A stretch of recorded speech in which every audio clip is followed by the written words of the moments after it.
Hello guys, I wanted to give you one preview for 8.5 Power Series. By preview I mean you are reading the book, but I wanted you to have this as well. So we're going to go through proving the interval and radius of convergence of the series x minus 5 to the n divided by 2 to the n times n. So this is a power series. The coefficient is everything but the x. We're going to start at 0. I didn't say it in class. We start at 0 because, hey, polynomials start with a constant term, so we need a 0 for our constant term. We know that from the reading, power series converge either just at the center, or on some radius around a center, or everywhere. On the radius around the center, we don't know if it includes the endpoints or not, so we have to test both endpoints. The center is the number that we see subtracted from x. So here our center is 5.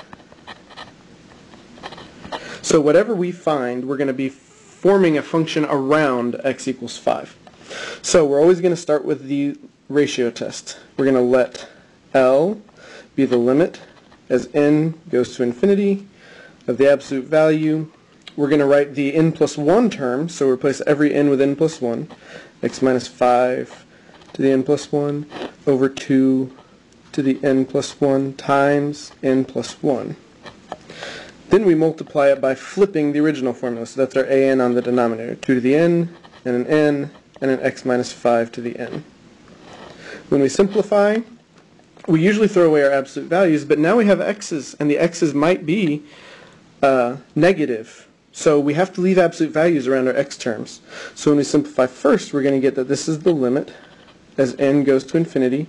We pair up like terms, so we've got absolute value 2 to the n over 2 to the n plus 1.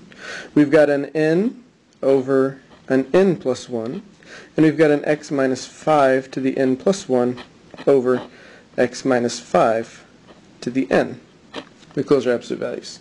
The 2's cancel pretty nicely. We're left with a 2 in the denominator. The n's are going to be a pretty nice limit, and the x minus 5's cancel pretty nicely. So this is the limit as n goes to infinity of, we'll leave off the absolute value where we can, so we have n over 2 n plus 1's times the absolute value of x minus 5, because there's 1 left in the numerator. When we take this limit, we ask what happens as n goes to infinity. As n changes, x doesn't have to change. So we leave that part alone. The limit of the first term is 1 over 2, and our x minus 5 remains. Now here's where we're really doing the power series kind of question, finding our radius of convergence. When we check the ratio test, we always compare it to L less than 1. So we're going to force this term to be less than the number 1, and we solve it. We're first going to multiply both sides by 2. X minus 5 has absolute value less than 2. And there are a couple ways to see this. It's centered at 5 with a radius 2. Hey, that's our r. Or you can solve it like an inequality. Negative 2 is less than x minus 5 is less than 2. So add 5 to both sides, or all three terms, and you get 3 is less than x is less than 7. Well, if you draw a line, we're centered at 5, as we already said above, and we have a radius of 2 that puts us at 3, and at 7, and that was a radius of 2. So all we know is that we converge between 3 and 7, but we don't know what happens at 3 and 7. Do we have inclusive or non-inclusive? So we have to check both in our original series. So you're going to write x equals 3, and you check the series. When I plug in a 3, it's 3 minus 5 to the n over 2 to the n times n, from n equals 0 to infinity. When you do the subtraction, 3 minus 5 is negative 2 to the n over 2 to the n times n, from n equals 0 to infinity. So we want to cancel what we can. The 2's are pretty nice canceling.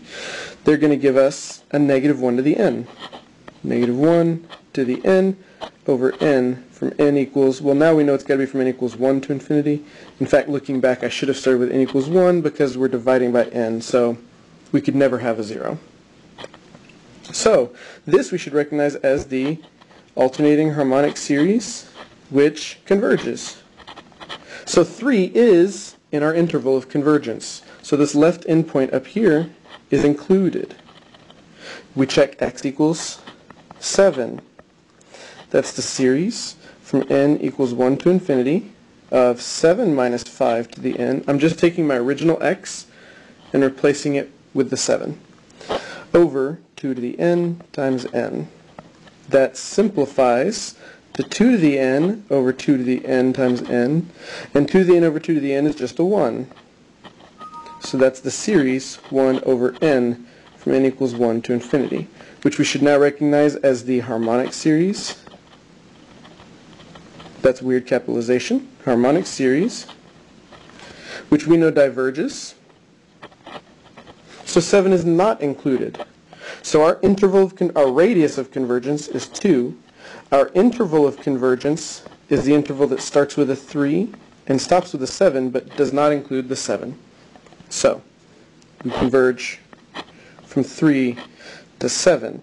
And the way it's shown, anything outside also diverges. So we diverge at 8 and diverge at 9. We converge at 6. Hope that helped.